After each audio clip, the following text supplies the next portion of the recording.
मेहरबान, आप देख रहे हैं न्यूज़ोपीडिया। आज जिक्र करेंगे इतिहास के एक और विवादित पहलू का, और वो नाम है भोजशाला। वो जगह जब भी मथुरा, काशी, अयोध्या का जिक्र होता है तो भोजशाला का भी नाम लिया जाता है, क्योंकि मध्य प्रदेश के धार में मौजूद जो भोजशाला है उसे लेकर के हिंदू मुस्लिम पक्ष अक्सर एक दूसरे के सामने होते हैं। विवाद होता है कि आखिर भोजशाला है क्या, मंदिर है या मस्जिद है। भोजशाला मध्य प्रदेश के धार में मौजूद है और धार मध्य प्रदेश की मिनी राजधानी है, यानी इंदौर से तकरीबन 2 घंटे की दूरी पर है। आदिवासी बहुल इलाका है ये, लेकिन कभी परमार राजाओं की राजधानी ये हुआ करती थी और उनके निशान आज भी आपको धार में नजर आएंगे। लेकिन धार विख्यात है, मशहूर है अपनी भोजशाला के लिए। कहते हैं कि इसे राजा भोज ने, जो कि परमार वंश के बहुत प्रतापी शासक थे, उन्होंने बनवाया, और हिंदू पक्ष इसे इसलिए भोजशाला या सरस्वती का मंदिर भी कहता है। तो मुस्लिम पक्ष के लिए ये कमाल मौला की मस्जिद है।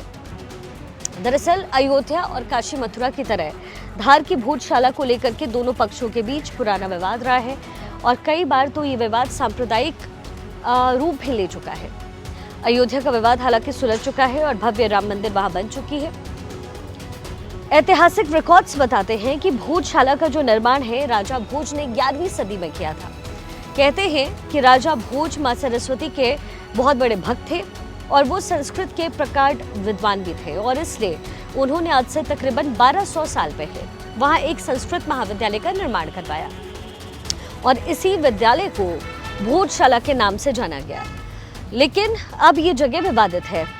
लेकिन मुस्लिम पक्ष के मुताबिक ये माता सरस्वती का मंदिर नहीं है, बल्कि कमाल मौला की मस्जिद है। इसीलिए हमने सोचा कि आज आपको ये बताते हैं कि दरअसल भोजशाला है क्या, क्योंकि कोर्ट के आदेश के बाद अब यहाँ पर एएसआई का सर्वे चल रहा है। आर्कियोलॉजिकल सर्वे ऑफ इंडिया 1 महीने से यहाँ पर सर्वे कर रही है। सर्वे की रिपोर्ट फिलहाल सामने नहीं आई, पूरी तरीके से गोपनीयता बढ़ती जा रही है। लेकिन जो कुछ साक्ष्य सामने आए हैं सूत्रों के मुताबिक, उसमें हिंदू पक्ष का दावा काफी ज्यादा मजबूत दिख रहा है। लेकिन हम आपको, हमारे पास कुछ एक्सक्लूसिव तस्वीरें हैं जो हम आपको दिखाएंगे, और आप उन तस्वीरों को देखकर समझ पाएंगे कि आखिर ये जगह क्या रही होगी।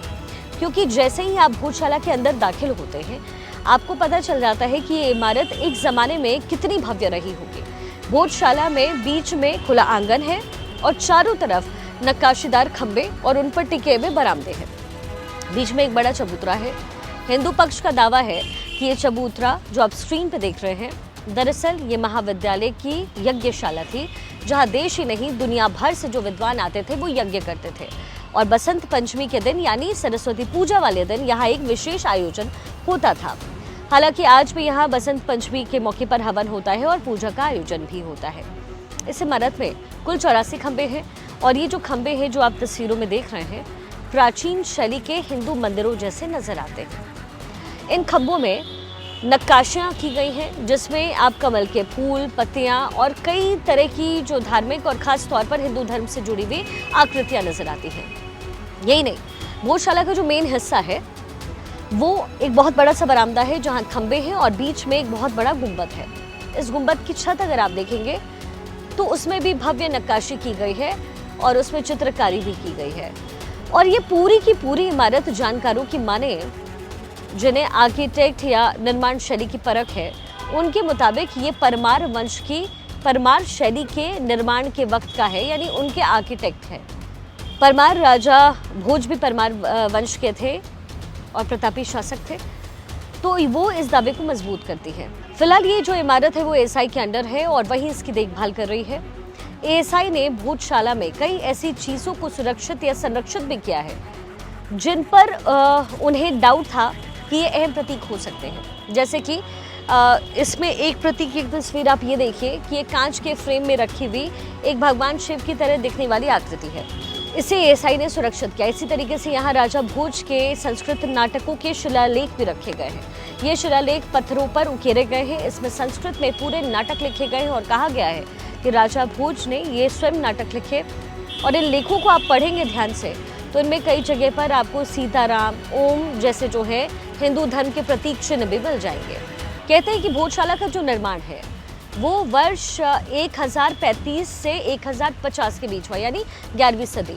लेकिन तकरीबन 300 साल बाद यानी 1305 में अलाउद्दीन खिलजी अटैक करता है इंडिया में। और अलाउद्दीन खिलजी जब सुल्तान होता है और अटैक करता है और उसे ध्वस्त करता है, उसके बाद 16वीं सदी में महमूद शाह खिलजी फिर यहाँ आता है, एक बार फिर से हमला करता है और एक हिस्से में मस्जिद बनवाता है। और तब से ही मुस्लिम पक्ष भोजशाला पर अपना दावा पेश करता है। हालांकि भोजशाला में जब विवाद बढ़ा तो पूजा करने पर रोक लगाई गई, लेकिन नमाज पढ़ने पर यहाँ पर कोई रोक नहीं थी और हर शुक्रवार को यहाँ पर मुस्लिम नमाज अदा करते थे। और जिस गुंबद के नीचे नमाज पढ़ी जाती थी वो मुस्लिम का कहना है कि ये मस्जिद का हिस्सा है, जबकि हिंदू पक्ष का कहना है कि जो आप गुंबद देख रहे हैं उसके ठीक सामने माँ वाग्देवी की प्रतिमा थी, जिसे तोड़कर हटाया गया। बाकी बाद में हिंदू संतों ने जब विरोध किया तो यहाँ पर अब पूजा भी शुरू हो चुकी है और एक समझौते के तहत हर मंगलवार को माँ सरस्वती की पूजा होती है और शुक्रवार को जुमे की नमाज अदा की जाती है 2 बार।